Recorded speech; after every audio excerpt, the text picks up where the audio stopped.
Uttar Pradesh Congress committee के अध्यक्ष अजय राय ने योगी सरकार पर गंभीर लापरवाही का आरोप लगाया है।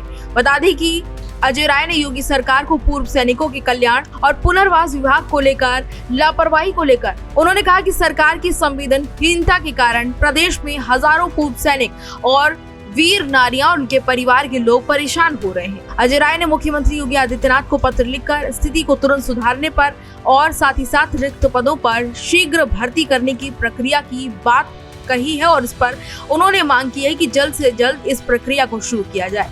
अजय राय के अनुसार उत्तर प्रदेश में सैनिक कल्याण और पुनर्वास विभाग का हालत बेहद खराब स्थिति में है और विभाग के सहायक सैनिक कल्याण और पुनर्वास अधिकारियों के लिए स्वीकृत 19 पदों में से 18 पद खाली पड़े हैं। इसी तरह से विभाग में कार्यरत कल्याण कार्यकर्ता के लिए भी स्वीकृत 84 पदों में से 51 पद वर्षों से खाली पड़े हैं।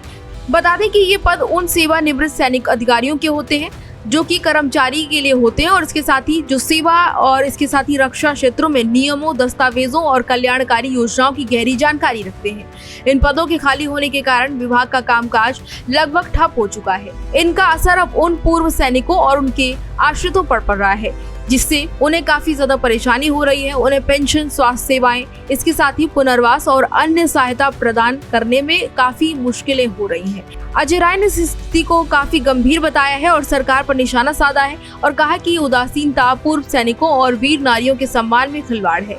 उन्होंने साफ तौर पर कहा है कि समस्या केवल प्रशासनिक चूक नहीं बल्कि पूर्व सैनिकों के प्रति सरकार की सोच को भी उजागर करती है। ये दुर्भाग्यपूर्ण है कि जिन जवानों की वजह से हम आज सेवा ले रहे हैं और जिन जवानों की वजह से आज हम सुरक्षित हैं, उन्हें ही समस्याएं उठानी पड़ रही हैं। उन्हें सेवानिवृत्ति के बाद सरकारी तंत्र की उदासीनता का सामना करना पड़ रहा है। उत्तर प्रदेश में इस समय लगभग 4 लाख पूर्व सैनिक, इसके साथ ही उनके परिजन रहते हैं। ऐसे में केंद्र सरकार की योजनाएं या फिर राज्य सरकार की योजनाएं जो चलाई जा रही हैं, वो उन तक सही तरीके से नहीं पहुंच पा रही हैं। लेकिन जब इन योजनाओं को लागू करने वाले कर्मचारी ही नहीं होंगे तो जमीनी स्तर पर उन तक लाभ कैसे पहुंचेगा? ऐसे में उन लोगों को काफी समस्याओं का सामना करना पड़ता है। इसी मुद्दे को गंभीरता से उठाते हुए उन्होंने योगी सरकार से मांग की। अजय राय ने जोर देते हुए कहा कि सैनिक देश की रक्षा के लिए अपने प्राणों की बाजी लगाते हैं और उनके कल्याण के लिए काम करना सरकार की नैतिक जिम्मेदारी है, जिसको करना चाहिए। अगर सरकार इसे पूरा नहीं कर पाती है तो ये बेहद खराब स्थिति है। अगर सरकार ने इस दिशा में शीघ्र कोई कदम नहीं उठाया तो कांग्रेस इस मुद्दे को केवल प्रशासनिक स्तर पर ही नहीं बल्कि सड़कों तक भी लेकर जाएगी और विधानमंडल तक इसको उठाएगी। उन्होंने सरकार को चेताया है कि मामला केवल रिक्त पदों का नहीं बल्कि उन तमाम हजार परिवारों की उम्मीदों और अधिकारों का है जो इस देश के लिए बलिदान लगातार देते रहे हैं और देश के लिए समर्पित रहे हैं।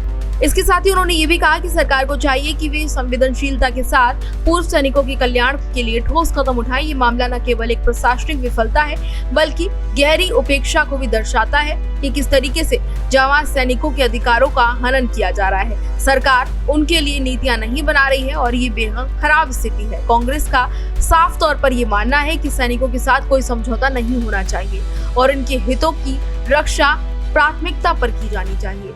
हालांकि इस पूरी खबर पर आपकी क्या राय है? अपनी राय हमें जरूर बताएं। इसी तरह की तमाम और जानकारी के लिए देखते रहिए भारत एक्सप्रेस।